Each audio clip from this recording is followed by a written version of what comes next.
Have you ever wondered how complex functions can be approximated by simpler polynomial expressions? Today, we're exploring the fascinating world of Maclaurin series and their deep connection to Taylor series. Taylor series are a way to represent functions as infinite sums of terms. When the point of expansion is zero, this special case is called a Maclaurin series, named after Scottish mathematician Colin Maclaurin. Brooke Taylor discovered the general method for applying these series to all functions in 1715.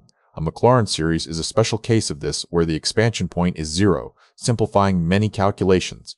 To construct a Maclaurin series for any function, we evaluate derivatives at x number. For example, the derivative of s number whiles ix is always f number quel bast. Thus, its Maclaurin series converges to itself around zero. Understanding the radius and interval of convergence in Maclaurin series is crucial for accurate approximations. This involves checking where the series converges to the original function.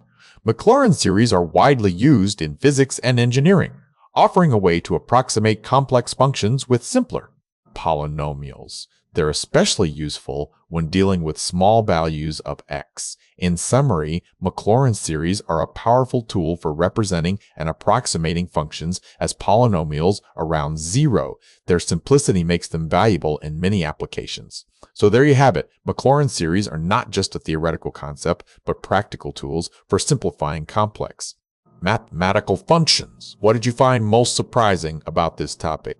Let us know in the comments.